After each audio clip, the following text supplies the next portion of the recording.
दीदी, मैं अपनी बीवी से बहुत तंग आ गया हूँ। ना तो मुझे चैन से जीने देती है, ना मुझे चैन से मरने देती है। पिछले 3 सालों से ना तो मुझे तलाक दे रही है, ना मेरे साथ रह रही है। देखो विवेक, ये तलाक वगैरह ना हमारे हिंदू धर्म में एक पाप माना गया है। मैं तो बिल्कुल सलाह नहीं दूंगी तलाक लेने के लिए। तो अब आप ही बताओ दीदी, मैं क्या करूँ? वो औरत ना तो मुझे चैन से जीने देती है, ना मुझे चैन से मरने देती है। बस एक ही रट लगा के रखा है उसने। अरे ऐसा क्या हो गया है जो इतने परेशान हो गए हो तुम? दीदी, परेशानी सब तो उसके आगे बहुत छोटा है। वो ना मेरे साथ रह रही है, ना मुझे तलाक दे रही है, और ऊपर से 25 लाख रुपए एलमनी के मांग रही है। दीदी, मेरी सैलरी 12,000 रुपए है। मैं कहाँ से ला के दूंगा उसको पैसे? अच्छा, तो ये बात है। विवेक, अगली तारीख कब है? दीदी, अगले महीने की 25 तारीख को। ठीक है, इस बार ना जब तुम कोर्ट जाओगे मुझे साथ में लेके चलना। मैं भी देखती हूँ कि उसके अंदर कितना दिमाग है और कितना एलुमनी अमाउंट चाहिए उसको। उसके पिछवाड़े में ऐसा ढक्कन लगाऊंगी ना कि तलाक लेना दूर, एलुमनी के बारे में सोचना भी भूल जाएगी वो। समझा? 25 तारीख को कोर्ट में जाने की जरूरत नहीं है। आज ये फैसला चिंगारी दीदी आपके यही होगा। यही कोर्ट, यही अदालत। और मुझे पता था तुम यही मिलोगे मुझे। अच्छा, तो तू है इसकी बीवी जो ना इसको तलाक दे रही है और ना इसको चैन से जीने दे रही है, ऊपर से 25 लाख रुपए एलुमनी अमाउंट भी मांग रही है। तो दीदी, इसमें गलत क्या कर रही हूँ? जब से मेरी शादी हुई है ये आदमी घर में नहीं रहता, 2-2 महीने के लिए घर से गायब। तो दीदी, इसमें मेरी क्या गलती? मेरी कंपनी मुझे छुट्टी नहीं देती, आधी रात को कॉल करके बुला लेती है। तो दीदी एक बात बताइए, ऐसी कौन सी कंपनी है जो 1 हफ्ते की भी छुट्टी नहीं देती? और ये आदमी 52,000 रुपए कमाता है। घर के खर्चे के लिए तो पैसे देते हैं, लेकिन मेरे पर्सनल खर्चे के लिए 1 रुपया नहीं देते। 52,000 रुपए? ये तो बोल रहा था 12,000 रुपए कमाता है। पूछिए आप इनसे, आप ही पूछिए। हाँ भाई, क्या कह रही है? तू तो बोल रहा था 12,000 रुपए कमाता है, अब ये 52,000 की क्या कहानी है? दीदी, मैं क्या करूं? मैं अब हर छोटे छोटे खर्चे इसको थोड़ी गिनवा दूंगा? मेरे भी कुछ खर्चे होते हैं, घर परिवार सब कुछ देखना होता है। ऊपर से ये इतना खर्चा करती है। कितना खर्चे करती है तू? दीदी मेरे हाथ में तो ये सिर्फ 12,000 रुपए ही रखते हैं, जिसमें कि मुझे घर का खर्चा भी चलाना होता है और कुछ आड़े टेढ़े टाइम के लिए सेविंग भी करनी होती है। देख बेटा विवेक, एक बात बोलूं, मुझे तेरे ऊपर कुछ ना कुछ डाउट हो जरूर रहा है। ठीक है, तू पहले आते ही मेरे को तूने झूठ बोला कि 12,000 रुपए तू कमाता है, जो कि सच्चाई है कि तू 52,000 रुपए कमाता है। तू कितना भी कमा, मेरा पूरा आशीर्वाद है, तू खूब कमा, लेकिन झूठ नहीं बोलते। लेकिन जो बीबियां होती है ना, जब पैसे अपने पति से लेके बचाती है ना, वो आधे टेढ़े समय में काम आता है। तेरे ही काम आएगा वो, समझे? लेकिन ये छोटी छोटी बातें ये तलाक तक कैसे पहुंच गई, जान सकती हूँ मैं? तू बता बेटा, क्या बात है? दीदी 1.5 साल हो गया मेरी शादी को, लेकिन ये आदमी 1.5 दिन घर पे नहीं रुका है। मैं क्या सिर्फ इनके माँ बाप की सेवा करने के लिए आई हूँ? मेरी खुद की कोई ख्वाहिशें नहीं है कि मैं इनके साथ घूमूं फिरूं, पिक्चर देखूं, खाना खाने जाऊं। आप भी बताइए, 25 लाख रुपए मैं इसलिए मांगना चाहती हूँ क्योंकि मेरे माँ बाप ने इन्हें भर भर के दहेज दिया है, और ये आदमी उस चीज को समझने के लिए तैयार ही नहीं है। हाँ भाई, दीदी, क्या माजरा है ये? मैं अब बताओ, मैं घर में रह करके इसको समय दूं या फिर बाहर रह करके पैसा कमाऊं? देख विवेक, कमाने वाले ना दुनिया का हर मर्द है, लेकिन कमाने के साथ साथ अपने परिवार को समय भी देते हैं, समझे? और ये गलत नहीं बोल रही है। कोई भी औरत इसकी जगह होती ना तो यही कदम उठाती। अब मैं तो यही बोलूंगी, बेटा एक काम कर, तू तलाक ले ले। तू सही बिल्कुल डिसीजन ले रही है। दीदी, अब तो आप इसी का साथ देने लग गई। विवेक, मैं किसी का साथ देने वाली बात नहीं बोल रही, जो सच है वही बोल रही हूँ। हमेशा मैं सच का साथ देती हूँ, गलत नहीं कर रही है ये। दीदी, मुझे इससे तलाक नहीं चाहिए, मैं तो इससे प्यार करता हूँ। बेटा अगर तू प्यार करता ना तो इसके साथ समय व्यतीत करता, समझा? ये ऐसे शिकायतों का मौका नहीं देता कि 1.5 साल में तू 1.5 दिन भी इसके साथ नहीं रहा है, समझा? दीदी मुझे 50,000 या लाख रुपए नहीं चाहिए। मैं बस ये चाहती हूँ कि ये हमारे साथ टाइम स्पेंड करे। दीदी, मैं अपने काम की वजह से परेशान रहता हूँ, और ऊपर से ये। विवेक देख, मैं तुझे एक रास्ता बताती हूँ, हमेशा ना परिवार को महत्व दे, समझा? और अपने कंपनी वाले से बात कर कि तेरा ट्रांसफर यहाँ पे करे, और नहीं ना तो मेरी बात करवा उनसे, और नहीं ना तो तू दूसरी कंपनी चेंज कर, यहीं पे काम कर, तू साथ में रह अपने परिवार के साथ, फिर कोई शिकायतें नहीं रहेंगी तेरी इससे। जी दीदी, मैं अपने कंपनी वालों से बात करता हूँ। छोटी छोटी बातों पे तलाक ले लेना, एक दूसरे को ब्लेम करना। अरे शादी किस लिए किया तुम लोगों ने, जब एक दूसरे के ऊपर ब्लेम गेम ही खेलना है? तो मौका दे रही हूं दोनों को आखिरी, एक दूसरे के साथ हंसी खुशी से रहो, ठीक है? मजा उसी में है, एक दूसरे को ब्लेम गेम खेलने में नहीं है। बेटा तुझे तलाक लेना है? नहीं दीदी, मैं तो बस ये चाहती हूँ कि ये हमारे साथ पूरे परिवार के साथ रहे। तू बता, तू क्या चाहता है? दीदी, मैं भी तलाक लेना नहीं चाहता, मैं इसके साथ ही रहना चाहता हूँ। ठीक है, तो कल अपने ऑफिस वाले से बात करना, ठीक है? नहीं माने तो मेरी बात कराना, अगर वो नहीं माने तो मैं तेरा ट्रांसफर कराऊंगी यहाँ पे। परिवार को महत्व दे, परिवार को समय दे। देख तेरी बात भी सही है, कमाना भी जरूरी है परिवार पालने के लिए, लेकिन परिवार को भी वक्त देना है। जब परिवार खुश रहेगा ना तो बहुत कमाएगा, ठीक है? चलो जाओ, खुश रहो हमेशा। नमस्ते। क्या कहें आजकल की जनरेशन, छोटी छोटी बातें तलाक लेने के लिए पहुंच जाती है। पागल है ये लोग।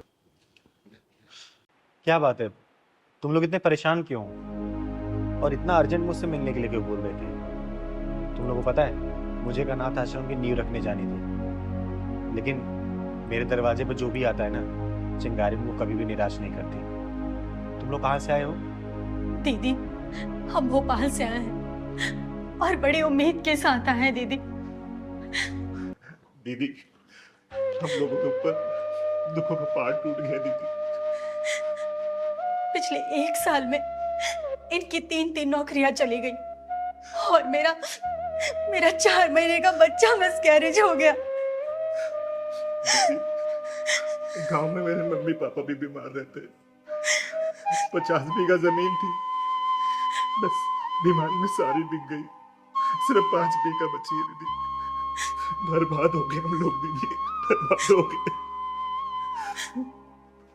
दीदी, मैंने सुना है कि आपके आशीर्वाद से बड़ी बड़ी मुसीबतों से छुटकारा मिल जाता है। बस दीदी, आप अपना हाथ हमारे सर पे रख दीजिए। हाँ दीदी, बस हमारी नैया आप ही पार लगा सकती हो दीदी। आशीर्वाद दे दो हमें दीदी। अरे आप लोग शांत हो जाओ प्लीज। और मैं कोई भगवान नहीं हूँ कि जो मैं आशीर्वाद दे दूं और आप लोगों का सब कुछ सही हो जाए। अरे मेरी गिनती तो इंसानों में भी नहीं होती। दीदी, हम बहुत दूर से आए हैं, हमें निराश मत कीजिए। अपना हाथ हमारे सर पर रख दीजिए। हाँ दीदी, आप अपने आशीर्वाद से हमारी बेरंग दुनिया में खुशियां बांटो दीदी, कुछ चला दो। अरे नहीं नहीं, देखो तुम लोग बहुत दूर से आए हो और मैं तुम लोगों का दिल और विश्वास नहीं तोड़ना चाहती। मैं तो सिर्फ एक साधारण सा किन्नर हूँ, आम किन्नर हूँ मैं, और मेरे अंदर कोई शक्ति नहीं है कि जो मैं कोई मंत्र मारूं और आप लोगों को काम हो जाए। लेकिन हाँ, आत्मविश्वास की इच्छा शक्ति जरूर है, लेकिन ये भी सिर्फ आप जैसे लोगों के प्यार की वजह से। और कुछ भी नहीं है मेरे पास बेटा, कुछ भी नहीं है। हमारा मन रखने के लिए अपना हाथ हमारे सर के ऊपर रख दो दीदी। आप सोचेंगे हमें भगवान का आशीर्वाद मिल गया दीदी। आपका आशीर्वाद भगवान से कम नहीं है दीदी। हे भगवान, तूने मुझे कैसे असमंजस में डाल दिया। लोग तो मुझे भगवान मान के मेरी पूजा करने लगे। मुझे माफ कर देना भगवान। मैं इन्हें कैसे समझाऊं कि मैं तो एक पूरी तरह इंसान भी नहीं। मुझे माफ करना भगवान, कैसे समझाऊं? कुछ समझ नहीं आ रहा मुझे, कुछ समझ नहीं आ रहा। दीदी, क्या सोच रही दीदी आप? क्या हम दोनों आपके आशीर्वाद के लायक भी नहीं है दीदी? हाँ दीदी, क्या हम आपके आशीर्वाद के लायक नहीं हैं? अरे नहीं बेटा, ऐसी कोई बात नहीं है। मेरा आशीर्वाद तुम लोगों के ऊपर हमेशा है। तुम्हारे घर में खुशियां हमेशा बरसती रहे। तुम्हारे घर में बहुत जल्दी कुलकारी गूंजे, धन दौलत किसी भी चीज की कमी ना रहे। बस बेटा, मैं यही आशीर्वाद दे सकती हूँ तुम लोग। हमेशा खुश रहो तुम लोग, हमेशा खुश रहो बच्चों। दीदी, अब हमें सब कुछ मिल गया, अब हमें कुछ नहीं चाहिए दीदी। हम जिस उम्मीद से आए थे, बस आपका आशीर्वाद मिल गया हमें। बस अब हमने जिंदगी जी ली दीदी। सच में दीदी, हमें कुछ नहीं चाहिए अब। हमें आपका आशीर्वाद मिला, हमें साक्षात भगवान का आशीर्वाद मिल गया दीदी। हम बहुत खुश है दीदी। अब देखो दीदी, आपके आशीर्वाद से हमारी दुनिया कैसे चकमकाएगी दीदी। आपने आशीर्वाद दिया, हमें लगा कि भगवान ने आशीर्वाद दिया। लेकिन मैं फिर भी एक बात बोलूंगी और बार बार बोलती रहूंगी। मैं कोई भगवान नहीं हूँ। मैं तो सिर्फ एक साधारण से किन्नर हूँ, एक मामूली से किन्नर, चिंगारी किन्नर, और कुछ भी नहीं हूँ मैं। कुछ भी नहीं हूँ मैं कुछ भी नहीं हूँ, नहीं हूँ मैं कुछ भी। दीदी, दुनिया चाहे कुछ भी करे, पर आप हमारे लिए भगवान हैं। हाँ दीदी, हमें आपका आशीर्वाद मिल गया। हमें दुनिया की सारी दौलत मिल गई और कुछ नहीं चाहिए दीदी, कुछ नहीं चाहिए।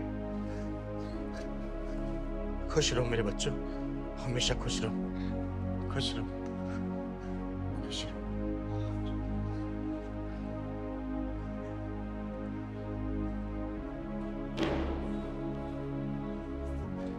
हे ऊपर वाले, तेरी कहानी कोई समझ नहीं पाता। तू क्या लिखता है, कैसे लिखता है, क्यों लिखता है, सब समझ के बाहर है। एक अधूरे इंसान को तूने भगवान बना दिया। नहीं नहीं भगवान, मुझे सिर्फ किन्नर रहने दे, चिंगारी किन्नर। मैं जो समाज की सेवा करती हूँ ना, मुझे सिर्फ वही करने दे भगवान। अरे ये भोले भाले लोग इतने भोले हैं कि कहीं भी एक उम्मीद की किरण जगती है ना, तो उसको भगवान या देवता मानने लगते। भगवान, इस चिंगारी के दिए हुए आशीर्वाद की तू लाज रखना भगवान, लाज रखना। और विश्वास मत टूटने देना इन लोगों का, मत टूटने देना भगवान, मत टूटने देना। देखो, तुम्हें रानी बनना है ना, तो इसे राजा बनाना पड़ेगा। और ये राजा ऐसे नहीं बनेगा गृहस्थी के जाल में फंसा कर कि तुम चीनी नहीं लाए मैं तुमसे लड़ूंगी, तुम राशन नहीं लाए मैं तुमसे लड़ूंगी, तुम साड़ी नहीं लाए मैं तुमसे लड़ूंगी, तुम मेकअप का सामान लाए मैं तुमसे लड़ूंगी। अरे इस तरीके से ये बंदर बन जाएगा। और जब ये बंदर बनेगा ना, तो तुम बंदरिया भले तुम कितनी बन ठन के घूमो, समझी? राजा बनना है ना, तो इसे संघर्ष करना पड़ेगा, समाज की बुराइयों से लड़ना पड़ेगा, समाज का मुंह तोड़ जवाब देना पड़ेगा।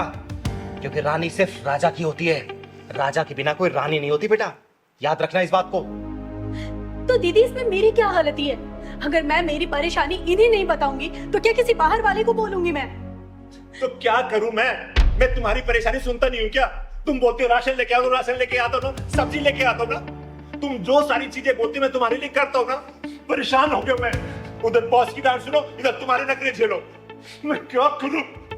अच्छा, तो तुम ये कहना चाहते हो कि मैं इस घर में कोई काम नहीं करती, मैं घर की जिम्मेदारी नहीं संभालती? हाँ, जब से इस घर में शादी के बाद आई हूँ ना, ऐसा लगता है मैं तुम्हारी बीवी नहीं, बस एक नौकरानी बनकर रह गई हूँ। अच्छा दीदी, आप ही बताइए, क्या मैं सिर्फ एक नौकरानी हूँ? हाँ, 2 वक्त की रोटी बना के खुद को नौकरानी बोलने वाली कि मैं नौकरानी थोड़ी हूँ, खाना क्यों बनाऊं? और इसका क्या, जो सारे मौसम में बाहर जाता है कमाने के लिए ताकि तुम्हारे रिक्वायरमेंट को फुलफिल कर सके। अरे कोई भी चीज सबसे पहले तुम्हारे लेके आता है, कभी कभी तो अपने लिए लेके भी नहीं आ पाता है। और कभी ये बताता है कि आज बाहर बहुत धूप है, बहुत बारिश है, टारगेट पूरे करने होते हैं। अरे कितने बॉस के प्रेशर इसको झेलने पड़ते, कभी कभी तो प्रेशर में ठीक से खाना भी नहीं खा पाता ये। अरे कम से कम बेटा ह्यूमैनिटी तो जिंदा रखो, कम से कम इतनी मान लो तुम। तो दीदी आप ये कहना चाहती हैं कि हम औरतें कहीं भी एग्जिस्ट नहीं करती? अरे बेटा मैं ये नहीं कह रही कि सारी औरतें कहीं भी एग्जिस्ट और एडजस्ट नहीं कर पाती, लेकिन बेटा तेरे अंदर बहुत सारी कमियां हैं, ये मैंने खुद अपनी आंखों से देखा है। याद है वो दिन पिछले 2 महीने पहले मैं तुम लोगों के यहाँ आई थी 2 दिन रहने के लिए? तेरा क्या टाइमिंग था बेटा, उठने का, काम करने का, नहाने का, धोने का, खाने का? बता सकती है? अगला बंदा 2 दिन तक लगातार बिना लंच लिए गया था। अरे क्या इसका मन नहीं करता कि मैं कमा के आ रहा हूँ तो कम से कम मेरी बीवी सुबह सुबह मेरे लिए नाश्ता बना दे, मेरा लंच पैक कर दे, और शाम को जब वापस घर से आऊं तो मेरी बीवी कम से कम सजी धजी मिले ताकि उसका भी घर में मन लगे। लेकिन तू क्या करती है बेटा, बता? मैले कुचैले कपड़े पहन के ये ऑफिस जाता है, इसको क्या बॉस की नजरों में गिराना चाहती है तू? तू सोच, जब तक इसको राजा नहीं बनाएगी ना बेटा, दोबारा लिख के रखना, तू कभी रानी नहीं बन पाएगी। इस बात को ठान ले और अपने बदलाव कर ले। अरे मैं तुम दोनों का भला ही चाहती हूँ, इसलिए मैं तुम दोनों को समझा रही हूँ। और बेटा तू, अगर तेरी बीवी कोई शिकायतें है ना कि तू वक्त नहीं दे रहा है इसको, तो वक्त देना शुरू कर। मैं ये नहीं कह रही कि तू कमा नहीं रहा है और इसके लिए तू कुछ नहीं कर रहा, तू सब कुछ कर रहा है, बस उसको वक्त निकाल, समय समय पर इसके बाहर ले जाया कर, घुमाया कर। अरे कल को तेरे बच्चे भी होंगे बेटा, क्या सीखेंगे वो? कभी सोचा इसके बारे में?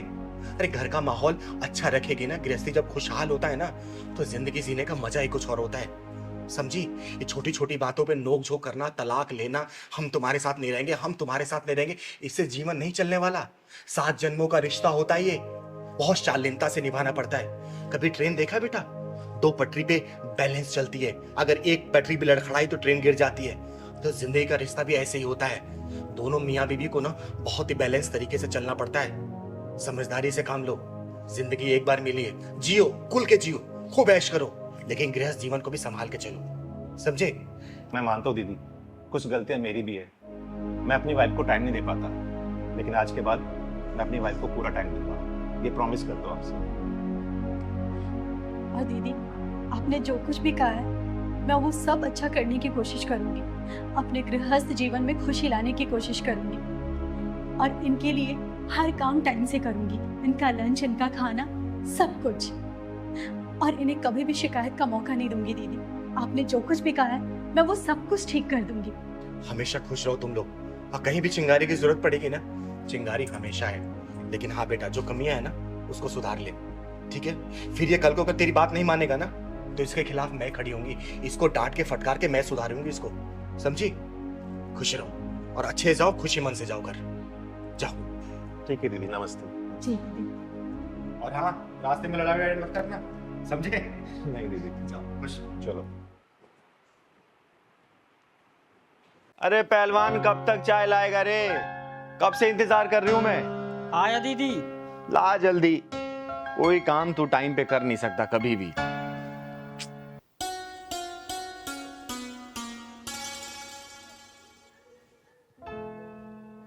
अरे ये क्या पहना है तूने? है? बताया तो था दीदी आपको कि लड़की देखने मुझे आज जाना है। अरे तो लड़की देखने जाना है, लेकिन तूने तो दूल्हे वाली ड्रेस पहनी है। कोई ढंग के कपड़े पहन लेना। इसमें तो कोई दूल्हा पहन के जाता है शादी करने के लिए। दीदी मैं तो दूल्हा ही बन के जा रहा हूँ, लड़की के हाँ करते ही शादी कर लूंगा। अरे तू शादी के लिए इतना उतावला क्यों रहा रे? तेरी शादी मैं कराऊंगी ना किसी अच्छी लड़की को देख के। नहीं नहीं नहीं दीदी, भले ही ये 11वीं लड़की है लेकिन ये मेरे लिए अच्छी है, इसी शादी करूंगा अब दीदी मैं। तो चल मैं भी चलती हूँ। नहीं दीदी, इस बार मैं नहीं लिवा जाऊंगा आपको, क्योंकि जो 10 शादियां टूटी है ना आपकी वजह से सब टूटी है। वो सब समझ लेते हैं कि ये भी किन्नर है। इस शादी को मैं इस बार छोड़ूंगा नहीं, कुछ भी अकेले जाऊंगा, अपनी मर्दांगी दिखाऊंगा दीदी, कुछ भी हो। बस अपना आशीर्वाद दे दो, फिर आपका पहलवान पहलवानी दिखा के आता है, आपके लिए बहू लेकर आऊंगा। अरे मेरा आशीर्वाद तो तेरे ऊपर हमेशा है, लेकिन बिना जांचे परखे कैसे शादी करेगा तू? बस दीदी मुझे शादी से मतलब है, चाहे अंधी हो, चाहे लंगड़ी हो, चाहे लूली हो, चाहे कुछ भी हो, चाहे छोटी हो, चाहे मोटी हो, मुझे शादी से मतलब है बस। बावला मत बन पहलवान, मुझे अपने साथ लेके चल। नहीं दीदी, शादी करके सीधे आपके पास आऊंगा दीदी, लेकिन आपको नहीं ले जाऊंगा, नहीं ये भी शादी टूट जाएगी दीदी। तो एक काम कर, तू मंगरू चाचा को अपने साथ लेके जा। नहीं दीदी मैं नहीं ले जाऊंगा, मंगरू चाचा तो आपके चमचे हैं, मैं नहीं ले जाऊंगा उन्हें तो। और ठीक है, तू मत ले जा किसी को, जा तू अकेले। लेकिन एक काम कर, अलमारी में कुछ पैसे रखे हुए हैं, जितना मन करे वहां से ले लेना। और हाँ, खर्चा करना जितना तू कर सके उस लड़की के ऊपर, ठीक है? ठीक है दीदी, बस अपना आशीर्वाद दो दीदी, मैं तो चला। चल, आशीर्वाद तेरे ऊपर हमेशा है। मैं यूं गया यूं आया दीदी, घर और पूरा सजा देना दीदी, रेडी रखना। चल ठीक है, मैं सजा दूंगी। चल अच्छा है, इसकी भी घर गृहस्थी बच जाए। मेरी वजह से इसकी 10 शादियां कैंसिल हो गई थी। अरे इससे तो घर सजाने के लिए बोला है और मिठाई मंगवानी होगी। दीनानाथ हलवाई को फोन करती हूँ। हेलो दीनानाथ जी। हाँ चिंगर जी नमस्ते। नमस्ते नमस्ते, कहाँ हैं आप? मैं बस इधर ही था, आपके घर के नजदीक वाली मार्केट में। अरे तो एक काम करिए ना, थोड़ा जल्दी से घर आ जाइए। अच्छा ठीक है जी, मैं थोड़ी देर में आता हूँ। ठीक, आइए। जी जी। एक काम करती हूँ, 400-500 लोगों के खाने का प्रबंध करवा देती हूँ, सही रहेगा। थोड़ा देखूं घर में और बाकी काम। नमस्ते चिंगारी जी। अरे नमस्ते दीनानाथ जी। ऐसा क्या बात है, आपने बुलाया कुछ खास? अरे हाँ सुनिए, मेरे पास ना समय का बहुत अभाव है। आप 2 से 3 घंटे के अंदर ना 25 से 30 किलो लड्डू का प्रबंध करिए। अगर बना हुआ है तो ठीक है, नहीं तो आप बनवाइए। और कम से कम 500 से 600 लोगों का खाने का इंतजाम करिए। अरे वो सब तो हो जाएगा चिंगारी जी, लेकिन अब इतनी जल्दी ऐसे कौन से कोई खास प्रोग्राम कुछ? अरे हाँ हाँ, मेरा पहलवान शादी करने गया है, बहू लेके आने वाला है वो। जी बहुत बहुत बधाई हो फिर तो आपको। आप चिंता न करें, सब कुछ बेहतर होगा, खाना वाना स्वादिष्ट होगा। और लड्डू तो यूं समझिए आप कि जो एक बार खाएगा वो बस अपनी उंगलियां चाटता है। ये देखिए, लड्डू खाने की बात हुई और एक खाने वाले आ गए। मैं लड्डू खाने वाला नहीं हूँ। अरे ये आवाज तो पहलवान की लग रही है। मैं आपका पहलवान ही तो हूँ दीदी। पहलवान, तूने ये क्या हालत बना रखी है? तू तो शादी करने गया था ना, और मुंह पे एक कपड़ा क्यों बांध रखा है तूने? बाहर में गई थी उलन दीदी, मैं लूट गया हूँ दीदी, मैं लूट गया हूँ।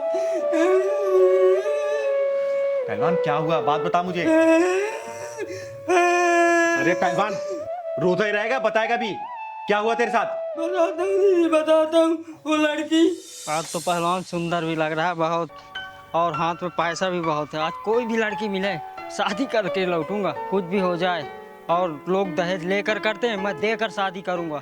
और दीदी को और पैसा ले लूंगा जो कम पड़ेगा। कोई भी लड़की मिलेगी वो सब चलेगी। अरे देख, ओ दूल्हे कहाँ जा रहा है? मुझे मत रोको, मैं जरूरी काम से जा रहा हूँ। अरे तो कौन से काम से जा रहा है? शादी करने जा रहा हूँ। शादी करने?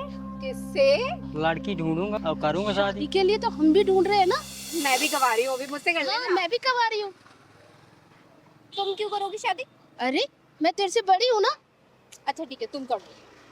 पहलवान तेरी तो लॉटरी लग गई। तो एक ही लड़की के लिए तरस रहा था, लेकिन यहाँ तो दो दो लड़कियाँ शादी के लिए तैयार है। अरे कहाँ खो गया? शादी वादी करनी है या नहीं? हाँ हाँ शादी करना।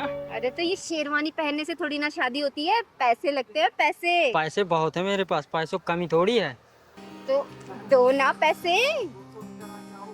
मेरे पैसे पर्स में क्यों रख लिया? कौन से पैसे? मेरे पैसे लाओ, अभी मैं तुम्हें दिया, पर्स में रख लिया। अरे मैंने कब लिए तुमसे पैसे? अभी तुम्हें दिया नहीं अपने पैसे में। शादी करनी है या पैसे चाहिए? हाँ हाँ शादी तो करना है मुझे। चलो तो फिर। चलो। ये तुम मुझे कहाँ लेकर आ गए? अरे तो यहाँ पे शादी थोड़ी ना होती है। ये देखो कितने खराब से कपड़े पहने हुए तुमने। देखना कितने ढीले डाले। मैं तो शादी वाले कपड़ा पहन के आया हूँ, अच्छे कपड़े हैं मेरे। अरे बढ़िया से कोट पैंट पहनोगे कि नहीं पहनोगे? हाँ हाँ क्यों नहीं पहनूंगा। हाँ तो जाओ जाके कपड़े चेंज करो। कहाँ पर? अरे अंदर, ये इधर तो निकालो इसे। अच्छा अच्छा अभी पहन के आता हूँ। निकालो इसे।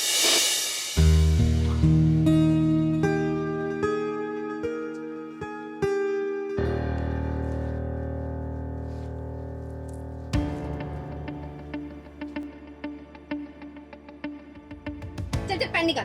तुम लोग मेरे साथ क्या कर रहे हो? मेरे कपड़े दो, मेरे कपड़े दो तुम। अरे इसके जूते भी उठा। चल उठा, चल चल चल चल चल। मेरे कपड़े दो तुम, मेरे कपड़े दो तुम, मेरी जूती और वो शर्ट दो। कुछ नहीं है यहाँ पे। हाँ बड़ा है, चल के दूल्हा बनेगा। चल निकल यहाँ से। मेरी कमची तो दे दो दीदी, इज्जत बचाने के लिए। चल इसको ये दे दे। चल ले पकड़, निकल।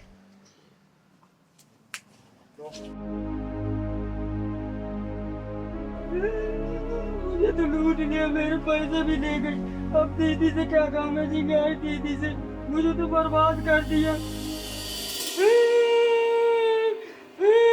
तू रोना बंद करेगा?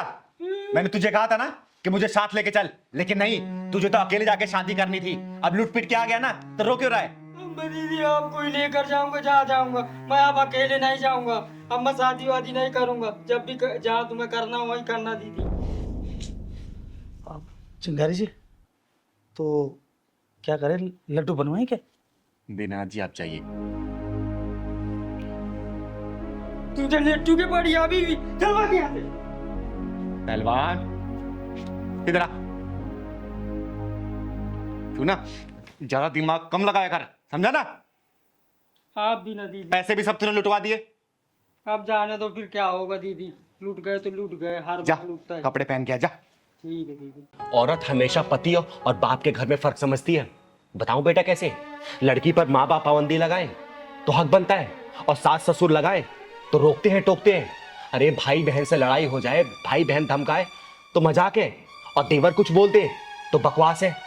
पिता के घर मेहमान आए तो भगवान है, और पति के घर आए तो शैतान है। माँ बाप डिमांड पूरी ना करे तो मजबूरी थी, और पति ना करे तो शादी क्या जरूरी थी।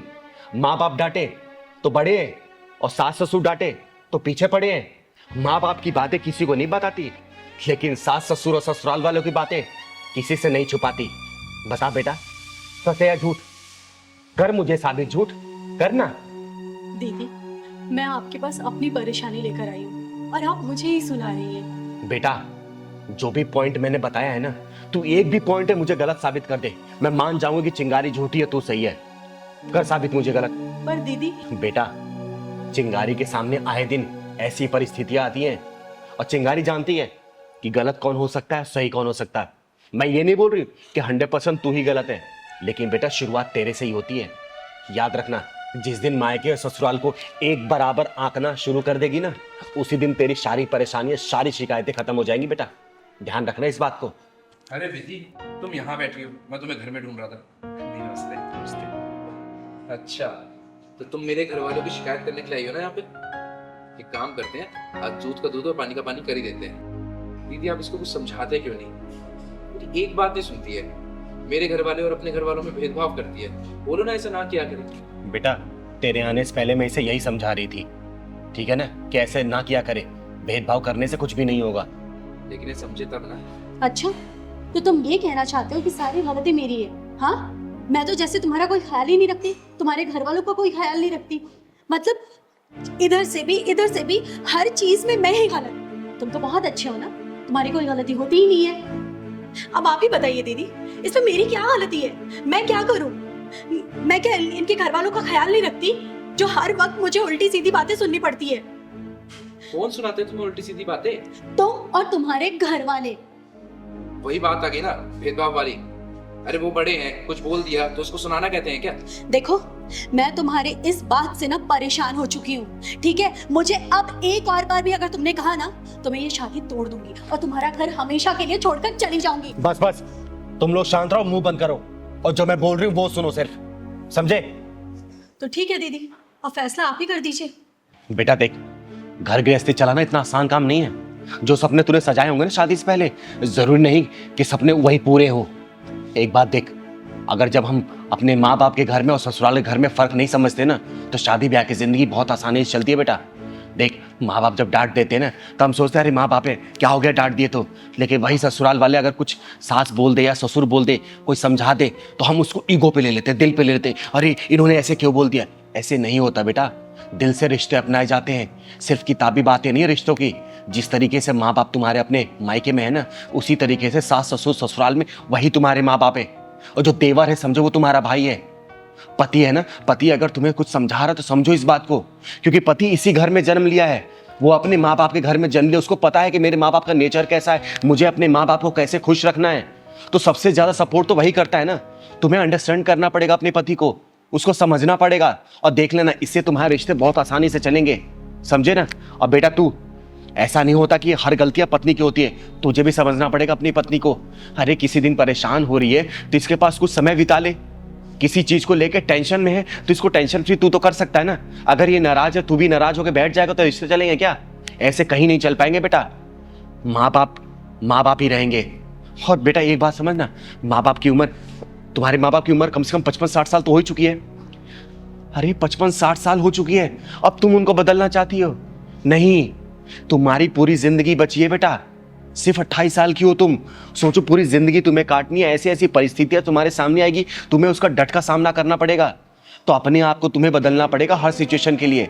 अब माँ बाप जब डांटते हैं ना, सास ससुर जब डांटते हैं ना, तो बेटा अपने भलाई के लिए नहीं, तुम्हारी भलाई के लिए समझाने के लिए, ताकि आगे का भविष्य तुम लोगों का उज्जवल हो, किसी चीज की परेशानी ना हो, और कभी अचानक से कोई परेशानी आए ना तो उसका तुम लोग डट के सामना करो। उनका प्यार ना बड़ा निस्वार्थ होता है बेटा, उनको और कुछ, अरे बुढ़ापे में क्या चाहिए उनको? 2 वक्त की रोटी, बस 2 टाइम की दवाई, और क्या चाहिए उनको? शौक तो तुम्हें पूरे करने हैं ना, तुम्हें समझाते हैं वो, इस चीज का बुरा मत माना करो। अरे बेटा कभी कभी तुम अपने वाइफ का फेवर ले लोगे तो क्या चला जाएगा? अरे जरूरी नहीं कि जो माँ बाप बोलते हैं, जिस नजरिए से तुम्हें दिखाना चाहते हैं अपनी वाइफ को, उस नजरिए से ही देखो। तुम्हें इसका बचपना पता है ना, तो तुम इसको एक बच्चे की तरह रख के देखो ना, बहुत मजा आएगा। ये क्या करती है नादानी है, खाने पीने के लिए लड़ती होगी, कपड़े पहनने के लिए लड़ती होगी, कहीं घुमाने के लिए लड़ती होगी, यही सब इसके शौक होंगे। अरे कभी कभार अगर तुम्हारा पॉकेट अलाउ करता है तो ये सब कर दिया करो, ये खुश रहेगी। इतना कोई बड़ा नहीं होता रिश्ता जितना हम लोग उसको बना देते हैं, इतना पजल कर देते हैं लाइफ को। और बेटा शादीशुदा लाइफ तो एक फ्लो में चलने के लिए बनाया गया है। अरे नदी के बहाव ऐसे चलते हैं तो परिस्थितियां आती रहेंगी, कोई बड़ा आता है, कोई गांव का। अच्छा ये बताओ, तुम लोग तो जानते हो ना, गांव के लोग पुराने ख्यालात के होते हैं, उनकी मानसिकता थोड़ी दूसरी होती है। आजकल की मॉडर्न लाइफ है, थोड़ा सा एडजस्ट करने में टाइम लगता है, क्योंकि तुम लोग उनके जैसा नहीं बन सकते और वो लोग तुम लोगों जैसा नहीं बन सकते। तो बीच का एक सॉल्यूशन ढूंढना चाहिए। तुम्हें रिश्ते ऐसे बना के चलने पड़ेंगे बेटा, ठीक है? और आगे से ना ऐसी गलती मत करना, अपने मायके अपने ससुराल को ना बराबर समझो। देखो कोई भी परेशानी तुम्हें नहीं आएगी और ये भी तुम्हें अंडरस्टैंड करेगा, ठीक है? और मेरी कही बातों को बुरा नहीं मानते। देखो बेटा, ये मैं तुम लोगों के भले के लिए तो कह रही हूँ, मेरा क्या है, मैं तो ठहरी एक अर्धनारी, ना पूरी तरह से नर हूँ और ना ही नारी, चिंगारी हूँ मैं। बस तुम लोगों को खुश देख के मैं भी खुश हो लेती हूँ, ठीक है बेटा? और आगे से ऐसी गलती मत करना। अब बेटा तू अंडरस्टैंड करना इसको, ठीक है ना? खुश रहो। जी दीदी, मैं ख्याल रखूंगी इन सब बातों का। खुश रहो बेटा, हमेशा खुश रहो। जाओ, और हाँ, रास्ते से जाते हो ना आइसक्रीम खिला देना, इसका फेवरेट आइसक्रीम है ना, खिला देना बेटा, ठीक है? ठीक है, थैंक यू दीदी। मैं भी शाकर सो चले अब। जाओ बेटा। दीदी बड़ी तेज से प्यास लगी। अरे पहलवान, ये पैसों वालों का इलाका है, यहाँ कहाँ दुकान होगी? दीदी यहाँ कहीं दुकान भी नहीं नजर आ रही। एक बोतल पानी ले लेते हैं। अरे बेटा, पैसे वालों के इलाकों में ना कुछ नहीं होता। वो तो एक माचिस भी ऑनलाइन मंगाते हैं, बाहर निकलते हैं सोसाइटी से, दुकान मिलेगा, तेरे को पानी पिलाऊंगी, खाना भी खिलाऊंगी। चल। ठीक। पंकज यार, हमने कैसे इलाके में घर ले लिया है? यहाँ पर बिल्कुल भी मन नहीं लगता है। क्यों प्राची, तुम्हें शांति पसंद नहीं है क्या? इतनी शांति है यहाँ पर, देखो, शहर से दूर, भीड़ भाड़ के बिना, ना गाड़ियों का हॉर्न, ना कोई शोर शराबा। ऐसी तो शांति चाहिए थी हम लोगों को। मम्मी पापा, ये लो मिठाई खाओ। अरे रुद्र, तू ये मिठाई कहाँ से लाया और ये ट्रॉफी? मम्मी, आज मैं संगीत में फर्स्ट आया, इसलिए प्रिंसिपल सर ने दिया है। अरे वाह, क्या बात है। ये लो, पहले आप खाओ। अरे वाह मेरा बेटा रुद्र, देखा प्राची, एक दिन ये बहुत बड़ा सिंगर बनेगा। दीदी वो पानी रखा ना, पिलवा देना, बहुत तेज प्यास लगी। अच्छा चल, मांग के पी ले तू, चल। वो तो ठीक है, लेकिन पढ़ाई भी जरूरी है। सिंगर बाद में, पहले पढ़ाई करोगे ना? पढ़ाई। हाँ। अरे राम राम भैया। राम राम बहन जी। राम राम। रुद्र, जाओ बेटा, इनका आशीर्वाद लो। इनके आशीर्वाद से सारी मनोकामनाएं पूर्ण हो जाती है, क्योंकि आशीर्वाद पूरे दिल से देते हैं। जाओ। रुद्र, इधर आओ। कोई जरूरत नहीं है इनके पैर छूने की। हमेशा खुश रहो बेटा, कामयाबी तुम्हारी कदम चूमे, जिंदगी में किसी भी चीज की कमी ना हो तुम्हें। भैया पानी मिले, क्या प्यास लगे। हाँ हाँ, लीजिए ना।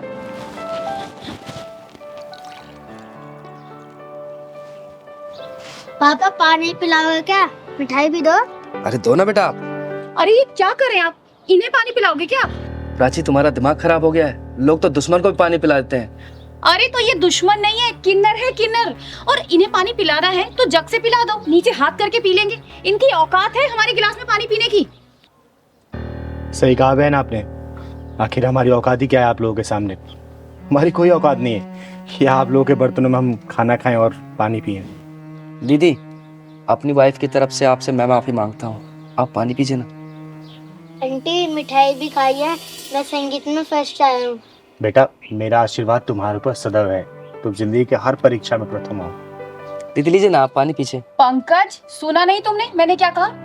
और तुम इससे माफी क्यों मांग रहे हो? तुमने कोई गुनाह थोड़ी किया है। गुनाह तो मैंने किया है, जो आपसे पानी मांग लिया, उसके लिए माफी मांग रही हूँ मैं। मुझे आपसे पानी नहीं मांगना चाहिए था। अब आई ना तेरी समझ में बात, अब आई तू अपनी औकात में। पर अगर तुझे पानी ही पीना है तो जग के ऊपर से पी ले। खबरदार अगर मेरे गिलास या जग को तूने हाथ लगाया तो। अरे दीदी, आप इसकी बात का बुरा मत मानो, आप पानी लीजिए ना। ओए बदतमीज और मगरूर औरत, घमंड की रफ्तार से भागते हुए घोड़े के पीठ से उतर, वरना तेरा ये नकली गरूर गिर के चकनाचूर हो जाएगा। तू मुझे मेरी औकात बताएगी? हैं? मैं बताती हूँ तेरी औकात। ये देख, ये है तेरी औकात। तेरी हिम्मत कैसे हुई मेरे ऊपर पानी डालने की? ये क्या बदतमीजी है? दीदी चलो चलते हैं, छोड़ो ना भतीजी। नहीं पहलवान, आज मैं इसकी औकात दिखा के जाऊंगी। सच्चाई का आईना दिखा के जाएगी इसको चिंगारी। तू क्या मुझे आईना दिखाएगी? हाँ, क्या दिखाएगी आईना? तो सुन, मैं बताती हूँ तेरी औकात का इतिहास। जब तू पैदा हुई थी ना, तेरा एक अंग विशेष देखने के बाद तेरे घर वाले ने ऐलान कर दिया था कि देख, आ गई खर्चा कराने वाली, ये है तेरी औकात। जब तू थोड़ी सी और बड़ी हुई ना, माँ बाप भाई बहन की निगरानी में तू रहने लगी, ये है तेरी औकात।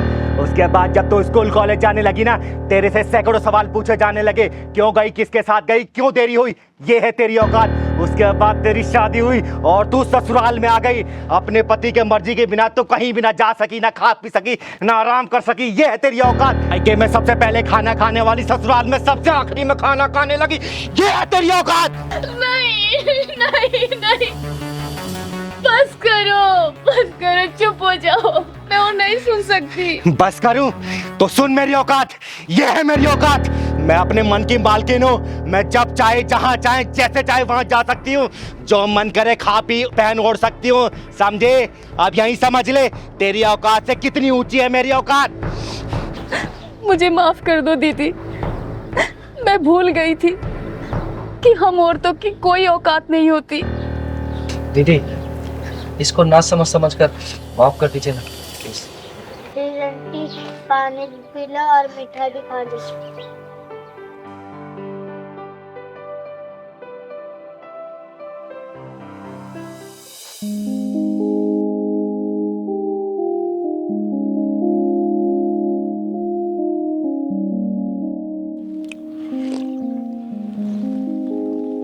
ले पहलवान, पानी पी ले।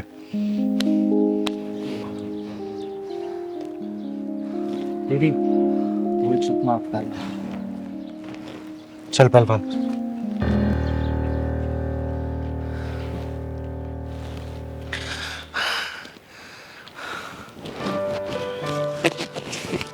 ये लो आशीर्वाद के तौर पे। हम किन्नर लोग किसी को ऐसे पैसा नहीं देते। इसे अपनी तिजोरी में रख लेना, जिंदगी में कभी भी किसी चीज की कमी नहीं होगी। दीदी, आपका बहुत बहुत धन्यवाद। अब मुझे विश्वास हो गया कि आपने मुझे माफ कर दिया है। और दीदी, जाने अनजाने में अगर मेरे मुंह से कोई गलत बात निकल गई हो तो उसके लिए मुझे माफ कर दीजिए। हमेशा खुश रहो, खुश रहो। चल पहलवान।